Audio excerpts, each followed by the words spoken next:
Now, the most important principle to keep in mind when playing Koya is scoring efficiency. As Koyas grow taller and increase in point value, scoring becomes more efficient.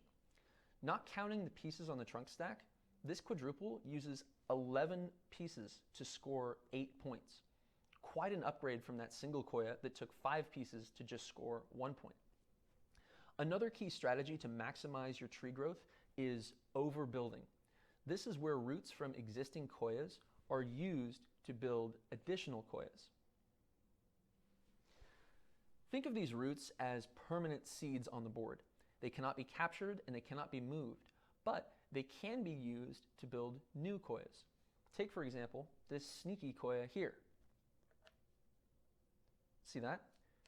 A center with 2 symmetric root pairs around the trunk. That's a Koya. Take a minute to see what I just built. It's hard to notice at first.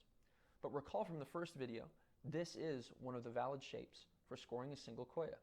The center and 2 matching root pairs.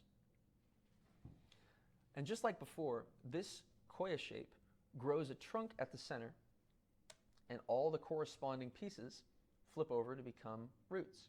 In this case, it's just this extra seed. Now, one of the most important things to notice, however, is how many pieces it took to score that 1 point. Just 1.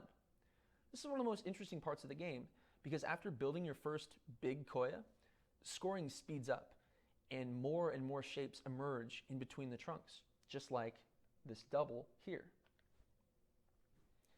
Notice this, that our single Koya, which was originally built this way, now has an additional matching root pair around the trunk, making this into a double.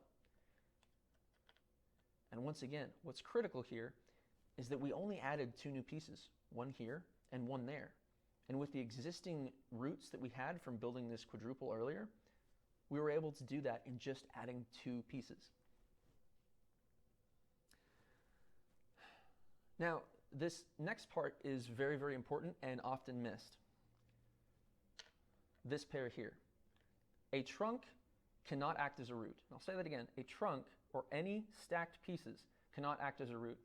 So even though there is pieces that belong to you on the opposite side of this trunk to make it a complete pair, it doesn't count, because this trunk cannot act as a root for any other tree. It's a trunk.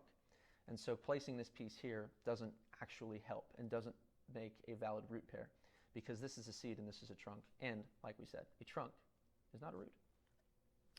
However, if we notice here, by placing a piece here, we've got our fiver built over here.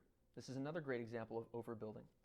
And by adding 1 piece there, we get that center trunk there with 2 symmetric root pairs there and there.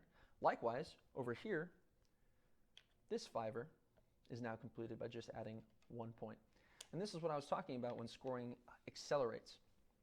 One of the other things to notice is, let's say we went here, for example, and then here. That increases the height of this quadruple into a quintuple. But what it also does, sometimes pieces will have tape still stuck to them. But what it also does is it creates a valid root pair, potentially, for these singles to become doubles. Notice by putting this piece here as well, both of these singles now have that matching root pair there, which means that this becomes a double, this becomes a double, because they were sharing these different roots, which shows you how, by building efficiently and being very careful where you place your trunks and roots, you can very quickly score a lot of points as the game goes on.